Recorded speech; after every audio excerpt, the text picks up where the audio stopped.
Hay un país en el mundo donde puedes desayunar mirando el Océano Pacífico y cenar con la vista puesta en el Mar Caribe. Un país donde los barcos gigantes de carga cruzan de un océano a otro en menos de 10 horas. Un país que mide apenas 75 kilómetros de ancho en su parte más estrecha, pero que cambió para siempre el comercio, la política, la biología y hasta el clima del planeta entero. Ese país es Panamá. Y su posición geográfica no es solo un accidente de la naturaleza, es probablemente el punto del mapa con mayor impacto en la historia de la humanidad moderna, porque Panamá no divide continentes, los une, no separa océanos, los conecta, y esa paradoja geográfica es exactamente lo que lo hace único, irrepetible y absolutamente fascinante. Hoy vamos a explorar en detalle por qué este pequeño país de apenas 75.417 kilómetros cuadrados tiene más influencia geográfica que naciones 10 o 20 veces su tamaño, y por qué cada vez que un barco cruza el canal, el mundo entero se beneficia de una geografía que tardó 3 millones de años en formarse.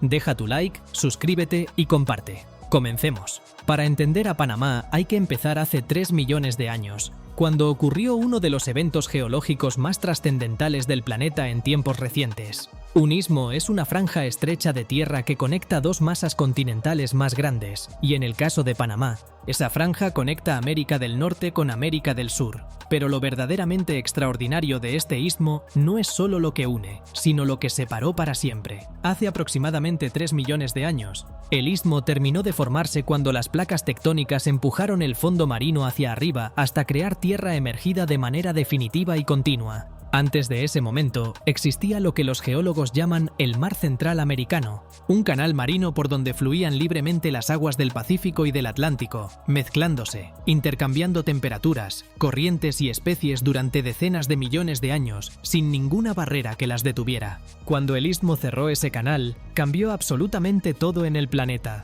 Las corrientes oceánicas se reorganizaron de manera radical. La corriente del Golfo, que lleva agua cálida desde el trópico hacia el norte del Atlántico y hace habitable gran parte del norte de Europa, incluyendo países como Noruega e Islandia, se intensificó drásticamente a partir de ese momento. Muchos paleoclimatólogos sostienen que el cierre del istmo panameño fue uno de los factores determinantes que desencadenó las glaciaciones del Pleistoceno, los grandes períodos de hielo que cubrieron el hemisferio norte y moldearon el planeta tal como lo conocemos hoy. Panamá, sin saberlo, sin existir como nación, contribuyó a dar forma al clima global que habitamos. Muy pocos países en la historia del mundo pueden afirmar algo remotamente parecido a esto. La forma misma de Panamá en el mapa desafía la intuición geográfica de casi todo el mundo y sorprende a quien la estudia por primera vez. El país tiene una forma alargada y sinuosa que corre en dirección este-oeste, algo que resulta desconcertante porque intuitivamente uno esperaría que el istmo corriera de norte a sur. En realidad, la orientación del istmo panameño es casi completamente horizontal, lo que crea una situación absolutamente contraintuitiva. El Océano Pacífico de Panamá está al sur del país y el Mar Caribe está al norte. Esto significa que cuando el sol sale por el este en Panamá, sale sobre el Mar Caribe, y cuando el sol se pone por el oeste, se hunde en el Pacífico. Para quien no esté familiarizado con esta orientación, visitar Panamá puede producir una desorientación geográfica genuina y persistente. El Canal de Panamá, que une los dos océanos, corre en dirección noroeste-sureste, no de este a oeste como casi todo el mundo imagina. Un barco que sale del Atlántico hacia el Pacífico a través del canal en realidad se mueve de norte a sur en términos de latitud y de este a oeste en términos de longitud simultáneamente. Es una de las rutas de navegación más conceptualmente confusas del mundo entero, y entenderla requiere sacudirse completamente los supuestos geográficos más básicos que tenemos. La cordillera central panameña, que recorre el país de este a oeste como una columna vertebral de piedra y selva, alcanza su punto más alto en el volcán Barú, con 3.474 metros sobre el nivel del mar. El Barú es el único volcán de todo Panamá y está considerado activo, aunque no ha registrado erupciones en los últimos 500 años aproximadamente. Desde su cima, en los días de mayor claridad atmosférica, es posible ver simultáneamente el Pacífico al sur y el Caribe al norte, algo que solo es posible en contados lugares de todo el planeta. Esta cordillera divide el país en dos vertientes climáticamente muy distintas y casi opuestas entre sí.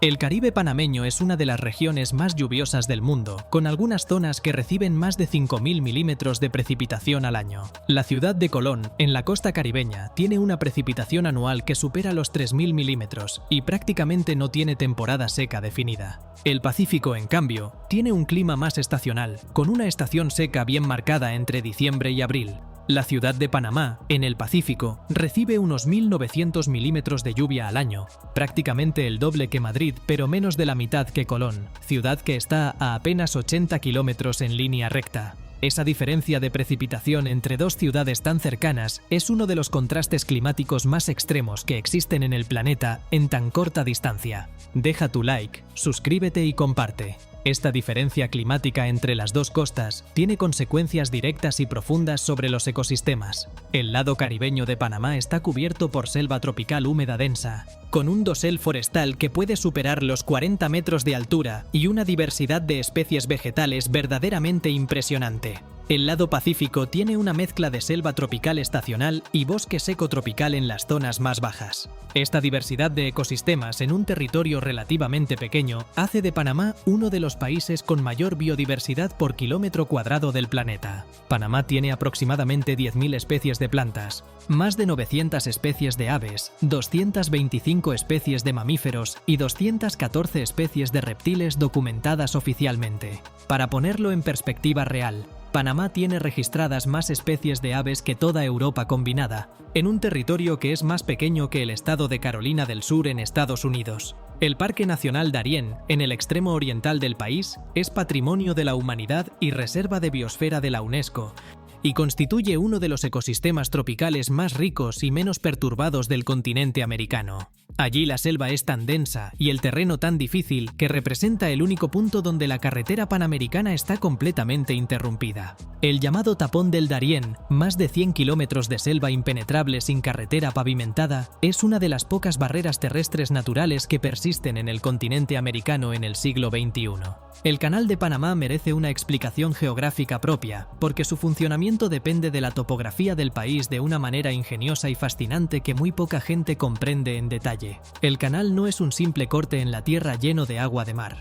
Aprovecha la existencia del lago Gatún, un lago artificial creado en 1913 al represar el río Chagres, que en su momento fue el lago artificial más grande del mundo entero. Los barcos no pasan al mismo nivel entre los dos océanos porque el lago está a 26 metros sobre el nivel del mar.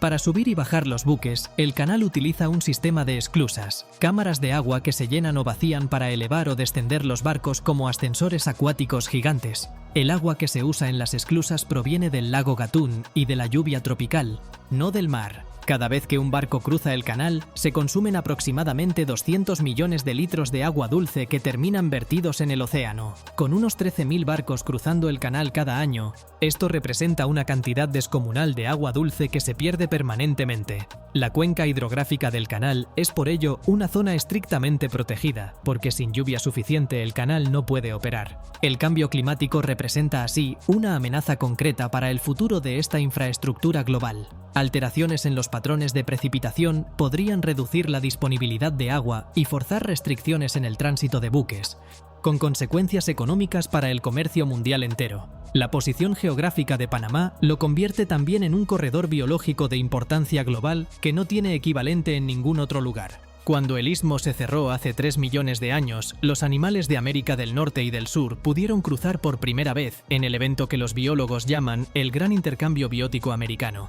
Los armadillos, los perezosos y los tapires del sur migraron hacia el norte. Los caballos, los ciervos, los pumas y los osos del norte bajaron hacia el sur. Esta mezcla de faunas transformó completamente la biodiversidad de todo el continente americano de manera irreversible. Hoy, el corredor panameño sigue siendo fundamental para la migración de millones de aves entre sus cuarteles de invierno en Sudamérica y sus territorios de cría en Norteamérica. En el Parque Nacional Metropolitano, dentro de los límites urbanos de la ciudad de Panamá, es posible observar más de 200 especies de aves, algo sin ningún paralelo en ninguna otra capital del mundo. Panamá tiene más especies de aves que Estados Unidos y Canadá juntos, dos países que combinados son cientos de veces más grandes en superficie total. Las costas panameñas combinadas suman más de 2.490 kilómetros, una extensión notable para un país de su tamaño. En el Caribe, el archipiélago de Bocas del Toro tiene ecosistemas de arrecife coralino en excelente estado y manglares de extraordinaria riqueza biológica. En el Pacífico, el archipiélago de las Perlas, con más de 200 islas en el Golfo de Panamá, fue históricamente el centro de la industria perlera más importante de las Américas durante el período colonial español. Las Islas Coiba, también en el Pacífico, fueron durante décadas una colonia penitenciaria cuyo aislamiento resultó paradójicamente en una preservación ecosistémica excepcional. Coiba es patrimonio de la humanidad y tiene uno de los arrecifes de coral más extensos del Pacífico Oriental, con una biodiversidad marina que sigue asombrando a los científicos con nuevas especies cada año. El Golfo de Panamá también es notable porque durante la estación seca los vientos alisios crean una surgencia oceánica que sube aguas frías y nutrientes desde las profundidades, generando una explosión de productividad marina visible incluso desde satélites en órbita. Ballenas jorobadas y cachalotes frecuentan regularmente estas aguas, atraídas por la abundancia de alimento que esta geografía única propicia en determinadas épocas del año. Panamá es un país cuya geografía ha determinado no solo su historia particular, sino en parte la historia del mundo entero. Un istmo de 75 kilómetros de ancho que cerró un canal marino hace 3 millones de años y reorganizó el clima global. Un territorio orientado de este a oeste que confunde los puntos cardinales de cualquier visitante desprevenido. Una cordillera que genera dos climas radicalmente distintos a pocas decenas de kilómetros de distancia. Un canal artificial que mueve el 5% del comercio mundial y que depende directamente de la lluvia tropical para funcionar. Una selva tan impenetrable que interrumpe la única carretera que une el continente americano de punta a punta. Y una biodiversidad que avergüenza a territorios 20 veces más grandes. Panamá no parte el mundo en dos, lo mantiene unido, y eso es infinitamente más extraordinario y poderoso que cualquier simple división geográfica. Deja tu like, suscríbete y comparte. Hasta la próxima.